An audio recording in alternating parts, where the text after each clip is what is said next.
Good morning friends and welcome to the pre-market view.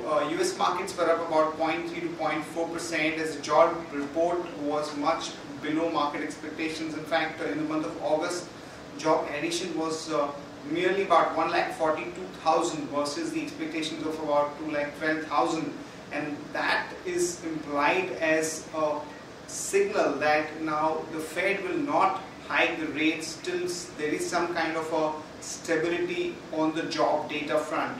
So that has gone down well with the markets, and that's why the markets in US particularly were up. European markets, however, were mixed. DAX was up about 0.25%, but most of the other markets were down anywhere from 0.15 to almost about 0.3%. And when we look at the Asian markets today morning, Nikkei is up about 0.25%, but many other markets like Korea, Taiwan and China are shut today. So no major cues coming from those markets, and our own markets continue to be doing extremely well, and we are seeing participation both in the large cap names wherever there is some kind of a flow going for them, or wherever the numbers are positive, as well as select mid cap stocks doing well. And there is a feel that stock specific we will continue to see this up move in the next few weeks as well. In terms of flows, friends, the FIs were net buyers in the cash market to the tune of about 313 crore, and even in the index futures they have been buyers.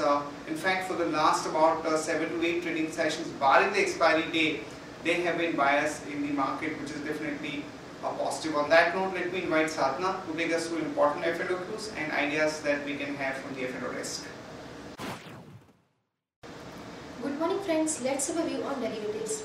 Extended their consolidation move for the second day in a row, Nifty ended the Friday's session with a marginal loss of 0.19% at around 8116.70 levels. We have seen that Nifty started the session on a positive note, but very soon it gave away all their gains and started to trade in a negative territory, backed by gains in McDonald's, Coal India, HDFC, BHEL, which were down by approximately 2 to 4% each. But later in afternoon trade, we have seen that despite the negative cues from the European markets, Nifty showed resilience at lower levels and from there bounced back sharply, but unable to cross the fresh intraday high. In this period, we have seen that long unwinding was seen by market pairs, as around 5.41 lakh shares were reduced in open interest, approximately 10,000 contracts, and Nifty futures price decreased by 15 rupees.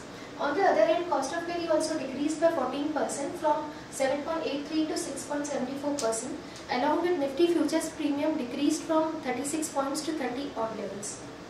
On the options front, PCRS decreased by 1% from 91 to 0.90, which is clearly indicating that call option has seen good build-up than put option.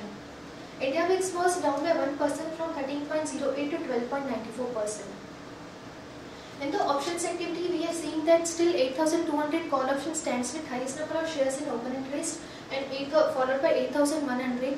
But on Friday's trade, 8,300 call option has reduced its shares in open interest.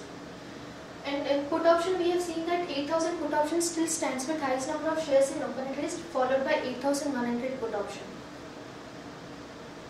There are 3 securities in bank period. One is HDI, second is Indiabulls Real Estate, third is JP Associates. On Friday's trade, FIs were net sellers of 441 odd crores in future and option segment. They were net buyers of 594 crore in index futures. They were net buyers of 820 crore in index options. They were net sellers of 631 crore in stock futures, and they were net sellers of 36 crore in stock options. Friday's WAP stands at 8115. Lower range for the market would be 8070. This might act as a crucial support for the market, and high range would be 8212. Singapore Nifty is up by 27 points, which is at 8135. We may see a gap up opening in Nifty futures today. That's it from derivatives. Thank you. Friends, let me take you through Sharekhan pre-market action, starting with actionable ideas. First of all, a long call on Maruti, as this company has got good response for its newly launched sedan Ciaz, and almost 3,000 bookings have already been achieved. A lot of inquiries are there, and this is going to be the launch after a long time in the sedan space by Maruti, which is competing with the rivals like Honda City and Hyundai in the Varna. Wapas kar le maam? Sorry, it was so simple. Friends, let me take you through Sharekhan pre-market action report, starting with actionable ideas. First of all, a long call on Maruti as it has got a very good response for its newly launched sedan. Sia's almost about 3,000 bookings have been received in a short frame of time, and overall inquiries have been good, so one can go long there with a stop loss of 2850 and a target of about 2930 to about 2960. JSW Steel, again a long call, as the company reported 13% rise in the production in August at about 11.16 lakh units.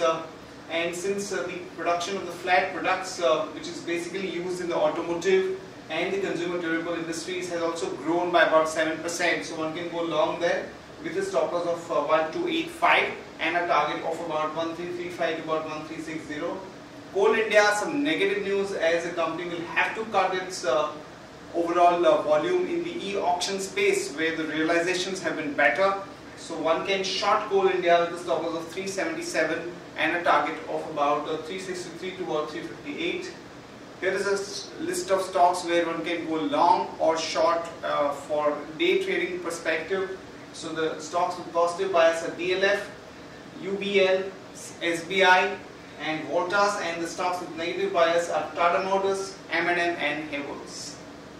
In other news, Kishore Biyani is going to announce acquisition of the Nilgiris, basically, which is a south-based supermarket chain for almost about 200 crore, and Fortis Healthcare is looking at unlocking the value in its diagnostic business by listing it on the bourses, which is positive for Fortis Healthcare.